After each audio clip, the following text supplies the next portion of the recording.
अस्सलामुअलैकुम RFI स्पेशलाने महमूद अहमद 28 मई पाकिस्तान दिफाई तारीख इंतहाई अर्जिश हामिले ओदेना मुनासिबत Islamabad centre international strategic studies नानेमगान गोलमेज कॉन्फ्रेंस अटतनिंगा अराठी शुरका पाकिस्तान एटमी प्रोग्राम और मिसाइल सिस्टम ख्यालत दर्शानी करीर गोलमेज कॉन्फ्रेंस मुशीर बरा तरक्यात national command authority lieutenant general retired Khalid Ahmed Kidwai कलीदी ख्यालत दर्शानी करे और कॉन्फ्रेंस 28 मई स्ट्रेटजिक अर्जिश अहमियत मुनादनिंगा पारे. The nuclear tests conducted by Pakistan's brilliant scientists and engineers on these two dates represent the firm establishment of a strategic balance in South Asia, which till then had eluded Pakistan. A covert nuclear capability, whose journey had started in 1972, was now announced to the world at large as an overt nuclear capability, especially for the benefit of our adversary in the East to register and ponder over the implications arising out of the restoration of this disturbed strategic balance and the offsetting of the relative conventional asymmetry.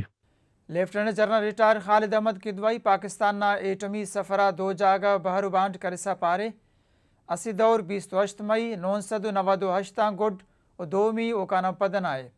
Ladies and gentlemen, when you look back at the history of Pakistan nuclear program since the famous Multan meeting of nuclear scientists called by President Zulfikar Ali Bhutto in 1972, 52 years ago to be exact, you might discern a very clear line of separation between two eras of 26 years each. Nuclear program in the pre-28th, 30th May 98 era, and then the nuclear program in the post-28th, 30th May 1998 era. What was achieved by the celebrated Pakistani scientists and engineers in the pre-28th to 30th May 1998 era, 26 years to be exact, and specifically in those two historic days, was the culmination of a heroic, committed, and dedicated national scientific and engineering effort underwritten by a consistently fierce political will, commitment, and national resolve at the government levels, irrespective of the politics of the day, to make Pakistan a nuclear weapons power. Pakistanis may or may not have eaten grass, but the galaxy of Pakistani scientists and engineers, through their successful experiments, demonstrated to the world on those 2 days a basic Pakistani nuclear weapons capability as they responded in style to the Indian nuclear tests of 11th and 13th May 98.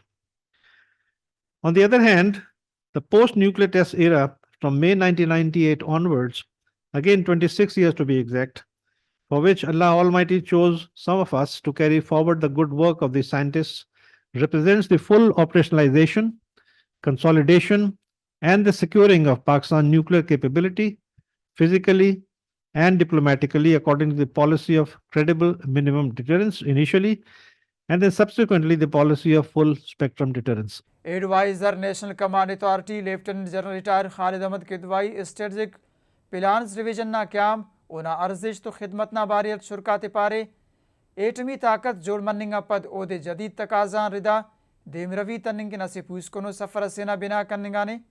To begin with, the next challenge turned into an opportunity was broadly the work undertaken in the second era, our era, which was based on the early identification and conception of a vision, and thereafter heads down for focused work on 7 main segments and a few additional supporting ones, all moving in parallel because most of the work was interlinked. These, when gradually integrated into one wholesome force and being as a tri-services strategic capability, a term that I learned from my naval friends at the War College, was to based on elements of credibility of the capability, as well as the minimum numbers of weapons assessed, which would duly radiate the strategic effects of deterrence, of aggression on the large military machine of our adversary. And mind you, no staff college or war college prepares one for the challenge of conceiving and developing an operationalized national nuclear capability. No ready DS solutions. All of these had to be based on our best professional judgments and on-job learning. These 7 main elements, each of which was a challenge of sorts, were 1. the establishment of an institutionalized nuclear command and control structure comprising of a National Command Authority, the NCA, the Strategic Plans Division, the SPD, as a one-window secretariat, and the 3 trial services strategic forces in the field to handle the national nuclear capability. This was based straight on the approval that had been accorded to our initial paper that had been presented to the COS and subsequently to 2 other forums of the Joint Chiefs of Staff Committee, the JCSC, and the National Security Council, the NSC. 2. The conception of a national nuclear policy with a specific vision of where Pakistan's nuclear capability ought to be for at least a decade beyond the scientific experiments of May 98, say by the year 2010.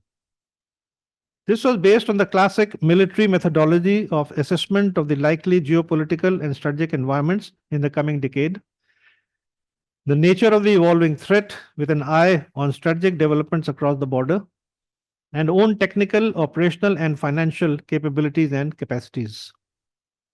3. Based on the foregoing assessments, translation of the national nuclear policy or vision into a robust force development strategy for the raising, equipping, housing, and training of the 3 trial services strategic forces as the end users as per the then approved policy of credible minimum deterrence. 4.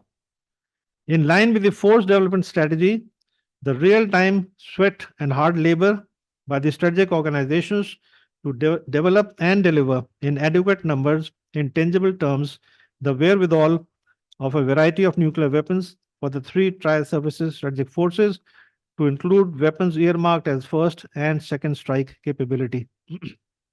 5.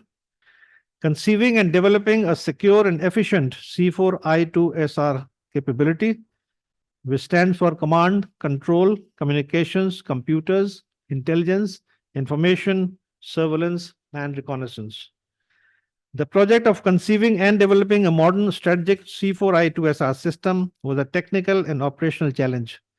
As you might note, the innocent sounding acronym of C4I2SR has 8 elements within it, each one of which is a wholesome system in itself, to be conceived, developed, tested, integrated, and then fielded within the length and breadth of the nuclear infrastructure to provide foolproof command control capability to the NCA, SPD, and the strategic forces.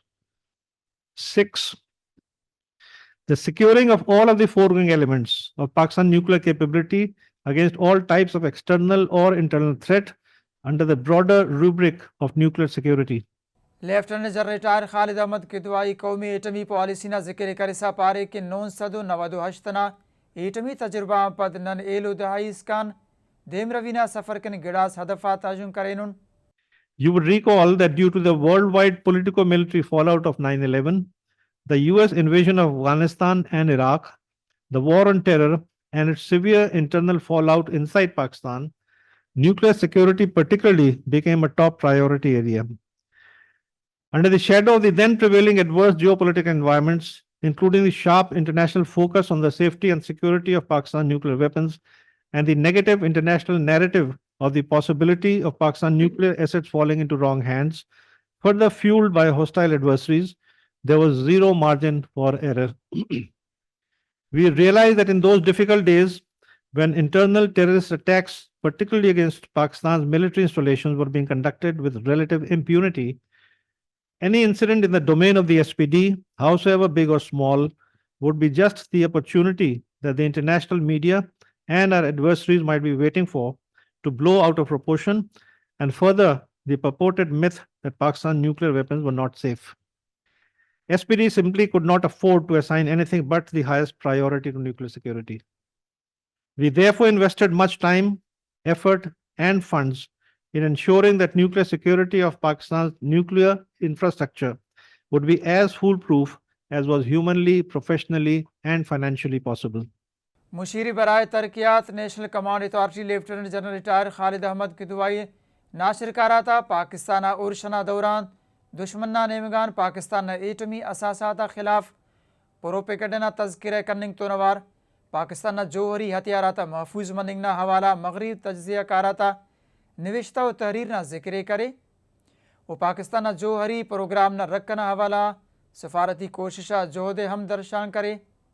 Consequently, it was quite satisfying to learn every once in a while the influential international voices which could verify independently through their national tactical means or NTMs, declaring formally that Pakistan nuclear weapons were in safe hands. For example, just one quote amongst the many that I can recall came in David Sanger's book Confront and Conceal Obama's Secret Wars and Surprising Use of American Power. And he wrote somewhere that the process has impressed as to how seriously the Pakistanis take nuclear security, perhaps more seriously than anyone else in the world. Lieutenant general retire Khalid Ahmed Kidwai न दिफाई हवाला खुद इनसारी न तस्करे करे पारे कि कस हम project तकमील किन वक्त वसाइल व तहमुल बाज अलमी अनासर मरेरा व दिसंबर 2001 भारतीय जंगी तैयारा तरांकरिसा पारे कि नना तैयारी खनिसा ओदे उर्शना जुर्रत मतव टेक्टिकल वार हेड्स ना तैयारी पाकिस्तान सूब मंदिना तस्करे करे पारे कि ओ प्रोजेक्ट असे चैलेंजेस ना तौर कनिंगा. Amongst many other success stories of our times, indigenization of the nuclear infrastructure is one big one. And this is something which was not an SPD effort alone. The story goes back to the earliest days of the commencement of Pakistan nuclear program. Both the eras that I have talked about, 52 odd years cumulatively, are replete with success stories of projects and facilities being developed locally when compelled by sanctions. Perhaps we owe a small vote of thanks to our detractors. Operation Parakram, undertaken by India in the year 2001 and 2, was a watershed event which impacted SPD's force development strategy. As a consequence of the attack on India's parliament in December 2001, India, never in a hurry to establish the truth, straight away put the blame on Pakistan and deployed its entire military in battle-ready, offensive-ready mode on Pakistan's eastern border. Pakistan too followed suit and carried out operational counter-deployments of its conventional forces. For 10 months, however, India did not pick up the courage to attack Pakistan and withdrew its forces after suffering considerable attrition in the hot desert in men, materials, and reputation. Certainly, a contributory factor for India getting deterred was in no small measure because of Pakistan's nuclear capability. मुशीर बराए तरक्यात national command authority short to long range ना missile system ना तैयारियां तरांग कर पारे कि भारत सरजमी तौरा पाकिस्तान जिता जिता जोहरी हथियाराता ज़्यादती बसुनिन. Nevertheless, we took the decision, the rest is history. SPD and its organizations identified the scope of the variety of work that needed to be done and got on with it. The eventual outcome was the Nasser short-range multi-tube weapon system with appropriate nuclear yields and range to fully cover the bridgehead battles of India's independent battle groups and follow-on forces. The smaller weapons required plutonium as fissile material. Therefore, the required numbers of plutonium-producing reactors and reprocessing plants were constructed at the fastest pace possible. Astute nuclear diplomacy ensured the required time in terms of years was made available. By 2011, a little over a decade since May 98, we had reached a point in our force development strategy when we felt confident enough to transit Pakistan's nuclear policy from credible minimum deterrence to full spectrum deterrence. During a period of this decade plus, with the development of a variety of ballistic missiles, the tactical nuclear weapon Nasser, together with a family of highly accurate low-flying cruise missiles, Babar and Rad, for a variety of land, air, sea, and undersea platforms, the long-range Shaheen 3 with a range of 2750 kilometers, the Ababil with a multiple independently targeting re-entry vehicle MIRV capability. By 2011, the entire spectrum of nuclear weapons was covered horizontally and vertically. India's vast eastern and southern geographical dimensions, including its outlying territories, were therefore fully covered by Pakistan's various nuclear weapons. Lieutenant general retire Khalid Ahmed Kidwai भारतीय वजीर आज़म नरेंद्र मोदी वजीर खारजा जयशंकर ना धमकी आमेज़ बयानाते सियासी बयानबाजी और फरेबकारी करार this. उपारे Pakistan ना मोहकम जोहरी सलाहियतन भारतीय फौज मायूसी ना शिकारे आखिरी बार हरातम भारतीय ना शिकारा तब पद हल्लिंग ना बहाना पाकिस्तान बसस तो अभिनंदन ना शानदार चाय पेश करनी आसस. In my opinion, dynamic response strategy is a clear reflection of the limits and constraints imposed by Pakistan's robust nuclear capability on India's strategic and operational options, and therefore my preference to call Pakistan's strategic weapons, especially the tactical nuclear weapons, as weapons of peace.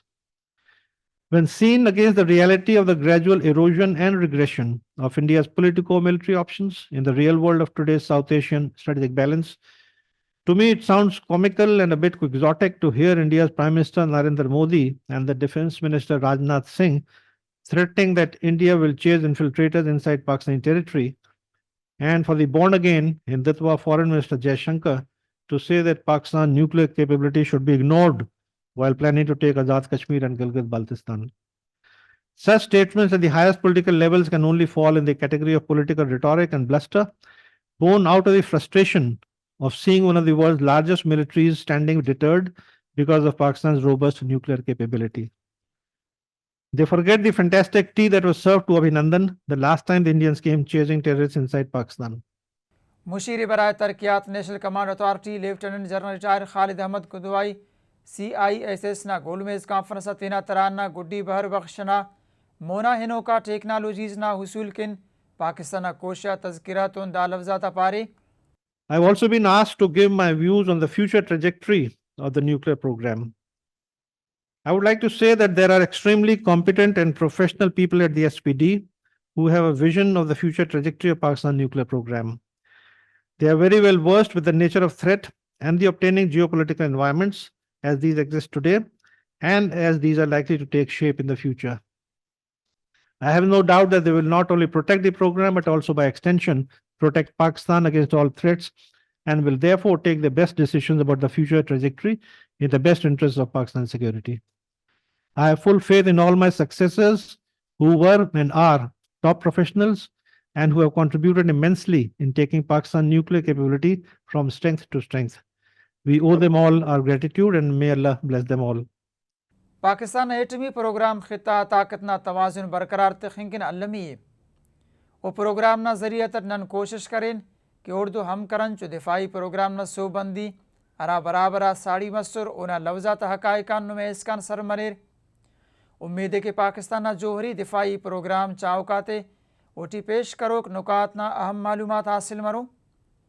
आइंदा ना programme हम दा सिलसिला बरजात खून एतम इसकान इजाज़त की ना. अल्लाह हाफिज़.